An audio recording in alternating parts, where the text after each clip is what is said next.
Hello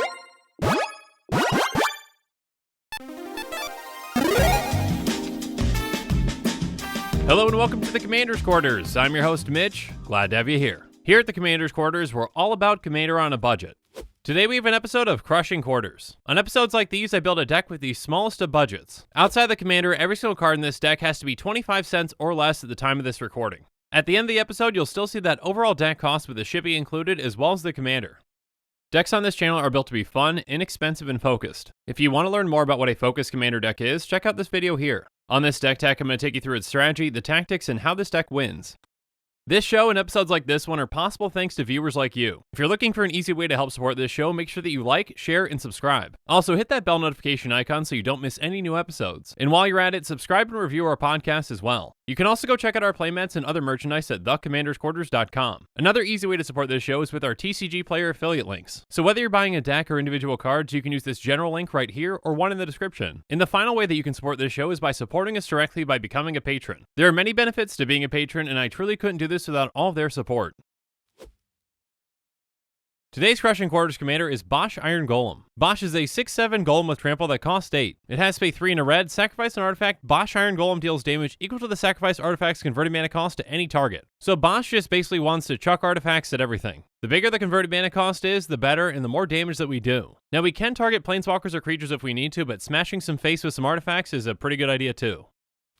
So our strategy for this deck is very simple. We're going to ramp quickly and get a lot of artifacts out to throw. So we're running an absurd amount of mana rocks in this deck so we can cast things quickly and so we can also chuck them too. And then how we win with this deck is very simple. We're going to throw large artifacts at our opponents until they die. When an opponent gets low enough, it's going to be very difficult for them to stay alive against this deck. As with all Commander's Quarters decks, I'm going to take you through 10 different tactics that show you how the deck works and how we're going to win with it. So let's start things off with tactic number 1, Efficient Engines. First up, we've got 3 mana orcs that cost 2 and tap for 1 with Hedron Crawler, Mannequin, and Iron Mirror. Now, Iron Mirror is slightly better because it can tap for a red, but for the most part, that really doesn't matter in this stack. Next up, there's Prismatic Lens, which costs 2, taps for 1, and can filter our mana. And finally, we've got some bigger ways to ramp with Firemind Vessel and Dreamstone Hedron. Firemind Vessel enters the battlefield tapped and can tap for 2 mana of different colors. And then Dreamstone Hedron costs 6 and can tap for 3, and we can pay 3 to tap and sacrifice it to draw 3 cards. Now, we've got a ton of more ramp to go through, but these are our most efficient ones.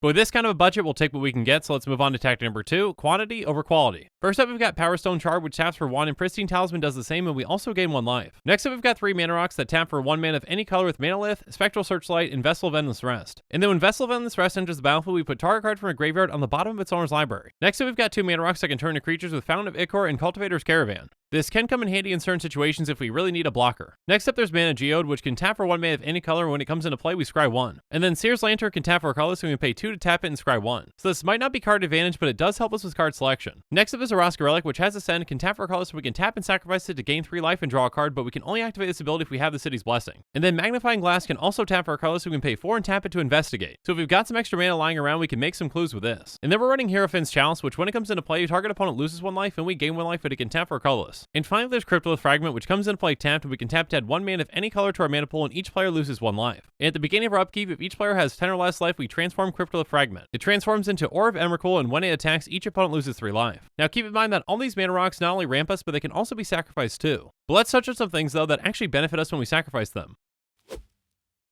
So now let's move on to tactic number 3, Willing Sacrifices. First up, there's Draw Scorpion, which says whenever it or another artifact creature is put into a graveyard from play, we can untap target artifact. So we can actually get some mana back thanks to this by untapping a mana rock. Next up, there's Treasure Keeper, which when it dies, reveal cards from the top of our library to reveal a non-land card with converted mana cost of 3 or less, and we can cast that card without paying its mana cost. And then Clone Shell is somewhat similar. It has Imprint. When it enters the battlefield, we look at the top 4 cards of our library and we exile 1 of them face down. When Clone Shell dies, we turn the exile card face up, and if it's a creature card, we put it onto the battlefield under our control. So essentially, both of these can replace themselves and give us some extra value. Next up, there's Retributive Wand, which has, when it's put into a graveyard from the battlefield, it deals 5 damage to any target. So by using Bosh to sacrifice this, we're going to get to deal a total of 8 damage. And finally, an even bigger effect comes from Scuttling Doom Engine. It's a 6/6 that can't be blocked by creatures with power 2 or less. And when it dies, it deals 6 damage to target opponent or planeswalker. So again, this can be a good attacker that we can also sacrifice for a total of 12 damage. That's a good amount of value from just 1 card. But now let's touch on some other cards that work really well in this deck. So let's move on to tactic number 4, work all day. First up, there's Self-Assembler, which has, when it enters the battlefield, you may search your library for an assembly worker creature card, reveal it, put it into your hand, then shuffle your library. Now this on its own isn't that great, but the card that it can get can really help us out. And that card is Mishra's Self-Replicator. It says whenever you cast a historic spell, you may pay 1. If you do, create a token that's a copy of Mishra's Self-Replicator. With the number of artifacts that we have in this deck, we can easily make an army of Mishra's Self-Replicators for us to sacrifice. And if we already have Mishra's Self-Replicator, we can go get Foundry Assembler instead. It's simply a 3/3, but it has Improvise, so our artifacts can help cast this spell by tapping them. Essentially, free spells with a decently high converted mana cost can be huge for this deck. So let's go over some more in tactic number 5, a free lunch. First up, there's Barricade Breaker, which also is improvised and it attacks each combat if able. Again, that's really not that much of a downside since we can still sacrifice it if we need to. Another way for us to cheat on mana cost for some spells is Affinity. Excited Golem has Affinity for mountains, so it's going to cost 1 less for each mountain we control. And then Mirror Enforcer has Affinity for artifacts, so it's pretty much going to be free most of the time for this deck. Now with this kind of a budget, there's only so many free spells that we have access to, but we actually have some decent access to some heavy hitters.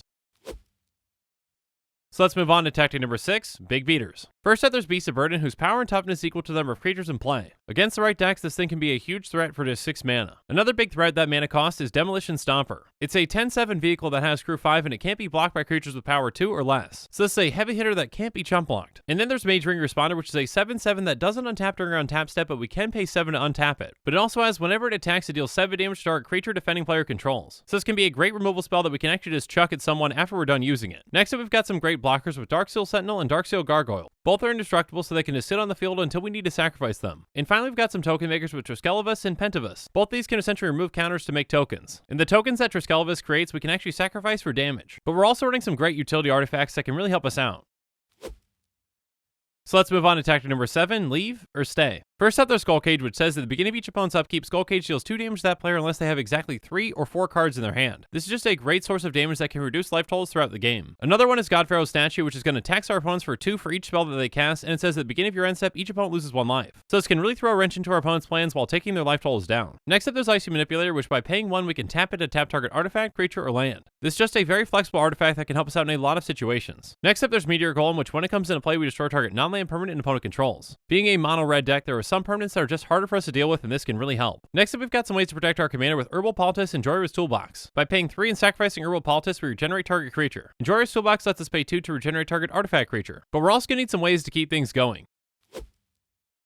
So now let's move on to tactic number 8, New Metal. First up, there's Icor Wellspring, which draws us a card when it comes into play and when we sacrifice it too. Next up, there's Key to the City, which can make one of our creatures unblockable and help us loot too. And then Chandra's Regulator has pay 1 and tap it to discard a mountain or a red card to draw a card. Next up, there's Oracle's Vault, which has pay 2 and tap it to exile the top card of our library, and until the end of the turn, we can play that card and we put a brick counter on Oracle's Vault. Once we have 3 brick counters on it, we can tap it to exile the top card of our library and cast that card for free. Next up, we've got some repeatable sources of draw with Urza's Tome, Emissite Tome, and Loreseeker's Stone. Urza's Tome has pay 3 and tap it to draw a card, then discard a card unless you exile a store card from your graveyard. Emissite Tome has pay 5 and tap to draw 2 cards and discard 1. And then Loreseeker's Stone has pay 3 and tap to draw 3 cards. This ability costs 1 more to activate for each card in your hand. Next up, there's Farsight Mask, which can either deter attacks or draw us cards. It says whenever a source an opponent controls deals damage to you, if Farsight Mask is untapped, you may draw a card. So the more things that hit us, the more cards we draw. And then there's Quicksmith Genius, which says whenever an artifact enters the battlefield under your control, you may discard a card. If you do, draw a card. Rummaging for each of our artifacts can be huge. And then Gate to the Afterlife says whenever a non-token creature you control dies, you gain 1 life, then you may draw a card. If you do, discard a card. So with this in play, sacrificing our non-token creatures lets us gain life and loot. And finally, there's Sandstone Oracle, which can draw us a ton of cards at once. It has when it enters the battlefield, choose an opponent. If that player has more cards in hand than you, draw cards equal to the difference. Outside of drawing cards, though, we've got other ways to generate card advantage too.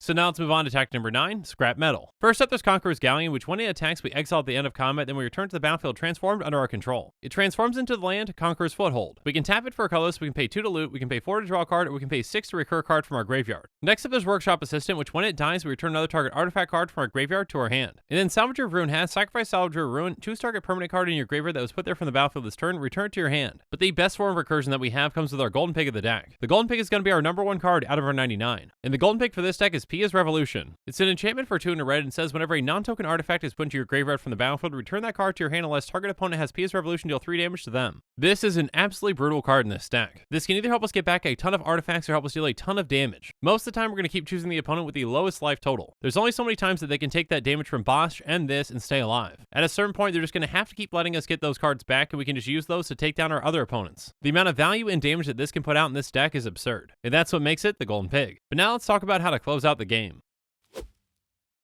So it's time for us to move on to tactic number 10, the Iron Price. First up, there's Quest for Pure Flame, which says whenever a source you control deals damage to an opponent, you may put a quest counter on Quest for Pure Flame. Then you can remove 4 quest counters from it and sacrifice it, and if a source you control will deal damage to a creature or player this turn, deals double that damage to that creature or player instead. Being able to double up our damage for just one turn is huge. But we can also double up damage with Kirkesh or Naki Ancient. He has whenever you activate an ability of an artifact, if it isn't a mana ability, you may pay red. If you do copy that ability, you may choose new targets for the copy. So with this in play, essentially by paying 5 mana instead of 4, we double up the amount of damage that we're getting from that sacrificed artifact. Just a quick rules clarification on this: when you copy Bosh's ability, you're not sacrificing another artifact. Sacrificing an artifact is part of the cost, not part of the ability that you're copying. Next up, we're also running Gearport Aether Grade, which has tap 2 untapped artifacts you control. Gearport Aether Grade deals 1 damage to our creature or player. So this can help us utilize our artifacts for damage before we actually sacrifice them. We can also utilize our artifacts in a different way with Bludgeon Brawl. It says each non-creature, non-equipment artifact is an equipment with equip X. An equipped creature gets +X+0, where X is the artifact's converted mana cost. And if all else fails, we can also finish opponents off out of nowhere with Hellkite Igniter. It's a 5/5 dragon with flying and haste, and we can pay 1 in a red and it gets +X+0 until end of turn, where X is the number of artifacts we control. With the amount of mana that this deck can generate and the amount of artifacts that we're going to have in play, this can hit for a ton.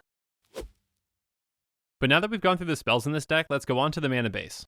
First up, there's Haunted Fengraf, which we can pay 3 and tap and sacrifice it to return a creature card at random from our graveyard to our hand. Next up, there's Cryptic Caves, which we can pay 1 and tap and sacrifice to draw a card, but we can only activate this ability if we control 5 more lands. And then we're running 3 cycling lands with Forgotten Cave, Desert of the Fervent, and Smoldering Crater. Finally, the rest of our mana base is very simple with 31 mountains. And now that we've gone through every single card in this deck, let's do a quick price check. A quick reminder that our deck costs are calculated using TCGplayer optimization, optimizing with even heavily played and damaged cards because those cards need a home too. The average Bosh EDH rec deck comes in at $165.00. Our deck is going to be much more affordable, coming at the low cost of $9.93. And keep in mind that this cost even includes shipping. Again, the price of this deck is the price that I got for it on the day that I'm recording. If you want to see a breakdown of this deck's cost, check out the link in the description. Keep in mind that prices can and will fluctuate and change over time. But with these deck costs, I want to be as transparent as I possibly can. Again, Commander's Quarters decks are about to be tuned and focused within their budget, but there are always ways that we can improve on them. So let's go through some reasonable upgrades now to see what some of those ways just might be. First up, let's add in Foundry Inspector by taking out Power Stone Shard. Next up, let's put in Scrap Trawler by taking out Beast of Burden. And then we're adding in Metalwork Colossus by taking out Demolition Stomper. Next up, let's put in Spine of Ishsaw by taking out Icy Manipulator. And then we're adding in Ugin's Nexus by taking out Skull Cage. Finally, let's add in Dictate of the Twin Gods by taking out Bludgeon Brawl. And now it's my turn to hear from you. So in the comments below, let me know what you think about this deck and what you think about the Commander in general. And make sure you're following us on social media for more updates and sneak peeks on future episodes. Again, a huge thank you to my patrons who help make this show possible. I truly couldn't do any of this without your support. If you want to support this channel directly, consider becoming a patron. There are many benefits to being a patron, including being able to vote on future commanders for deck tags. There are even tiers where you get your own personalized deck tag dedicated to you. You can check out all the Patreon tiers and rewards at patreon.com/commandersquarters. If you haven't already, make sure that you like and subscribe to the channel. Here at the Commander's Quarters, we're all about budget Commander. So while you're at it, go ahead and check out some of our other types of episodes. And with that, I'm out of here. Thanks again and have a good one.